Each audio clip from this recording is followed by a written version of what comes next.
Hello everybody, welcome to the West Ham Way YouTube channel. It's Corey, and yes, say it louder, West Ham beat Sheffield United 3-0. And listen, we needed an improvement in the performance. I believe we got it. Listen, I don't think it was a flawless performance. I'm not going to sit here and say it was we did a job on Sheffield United, but we did what we needed to do and we improved. I think there was a little bit of concern coming into the game. Changed to the 3-4-3. Obviously, Ben Johnson, who had a really, really good game at left wing back, was in. And we had Manu Lanzini on the left-hand side, but it was a fluid front three. I think we created a lot of chances. I love the fluidity between Lanzini and Bowen and Lingard and dropping a little bit deeper. And listen, we lost an aerial presence. We lost an ability to hold up the play and possibly push West Ham further up the pitch and exploit Sheffield United. But I think we created chances. Lingard in particular, I thought was fantastic in this game in terms of his ability to carry the ball over long distances, beat the men. And I think, listen, when Antonio comes out the side, you lose an ability to carry that ball further up the pitch. But I think Lingard offered it. He didn't offer the aerial presence or possibly even the physical presence, but in terms of that technicality, I feel like it was what decided the game and what made it different for West Ham. And to be fair, we could have been 1-0 up very, very early on. Yes, it was an offside, despite my protestations at the beginning. Craig Dawson was just offside, so you will take that. It wasn't a penalty. But I thought West Ham created a lot of chances. It told. I thought you see that fluidity of the movement between Lanzini and obviously Bowen and then Lingard. It was an obvious foul by Chris Basham on Lingard, and it was interesting between that little conflict between Lingard and Rice. Could have gone wrong, but luckily Rice put it into that against the keeper's right, and obviously West Ham went 1-0 up. But it was, to be fair to Sheffield United, if you're looking at it from a neutral perspective, they still created chances. It wasn't like West Ham were dominant and controlled the game. I feel like Sheffield United, particularly at times when West Ham tried to press up, they put a few balls in behind. I think McGoldrick probably fell foul in terms of not taking those chances. He had 3 or 4 chances throughout the game, and luckily either he missed them, they were misplaced, or Fabianski read the game incredibly well. And I think that's the test of Fabianski's quality in terms of when he was called upon, he made the right saves. He obviously, I'd say he kept West Ham in the game, but I feel like West Ham obviously, took our chances enough, and it was a relatively comfortable performance from us. Listen, I think Diop, obviously he got the goal, the second goal.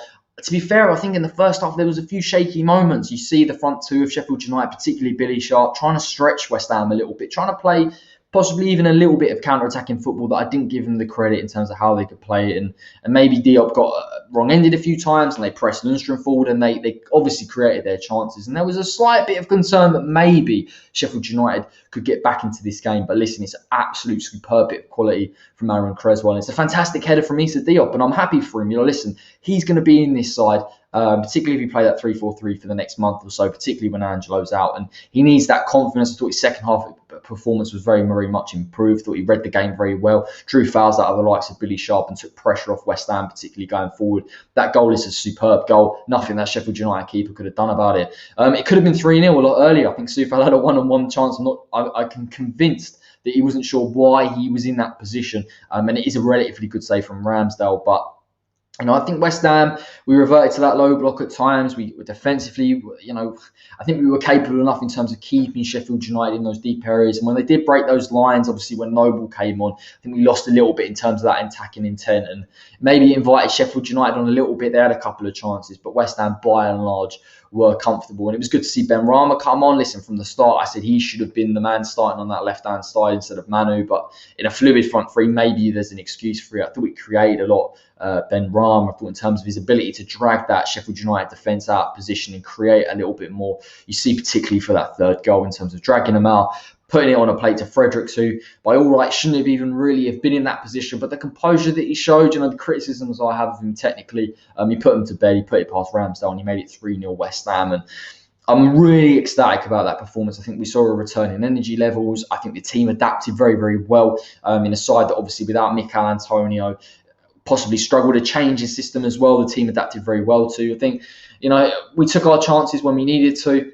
Maybe there would have been a concern that if we dropped a little bit deeper, you see Lingard, Lanzini picking the ball up, that maybe people would have said that West Ham weren't direct enough. But we exploited the open space when it appeared, and it was a relatively comfortable performance. And we go into that Tottenham game with a lot of confidence, to be fair. It's a clean sheet, it's 3 goals, we can create and we can score. We've got a bit of time till that Tottenham game. Obviously, we play on Sunday. I would like to see the same level of performance. Will it be as easy to create chances, particularly with that double pivot of Højbjerg and Sissoko or Ndombele? No. it won't. It'll be difficult. They can make mistakes, Tottenham, and it will be harder for West Ham to create. And we will need. We possibly might sit here and say that the lack of height hurts us from open play, but nonetheless, I feel like the squad adapted very, very well. If we can force Tottenham out of position and possibly create things, possibly adding it aside, Ben Rama into the side, then maybe West Ham can pull them apart and get those chances and obviously take our opportunities from set pieces. But it is for another day. I'm absolutely ecstatic that we got that 3-0 win, and West Ham are fourth in the league. Who would have thought it? Listen, we're 15th of February and we're fourth in the league. It's an unbelievable achievement and credit to the squad. They put out a really good performance and we return to winning ways. So we'll play Tottenham on Sunday. You'll get the fans' voice this week on a Wednesday. You'll get your normal Premier League show on a Friday. All the predicted 11 tactical breakdowns in the lead up to that Sunday game will be here from 12 o'clock, where you'll meet me, Dennis, Charles and Angus for the build-up, lineups and live match commentary. Thank you so much for your support tonight as well. Make sure you drop a like on the stream. Make sure you hit the notification bell so you don't miss one single thing. And until next time, take care. Enjoy your week, because I certainly will. Come on, you Irons.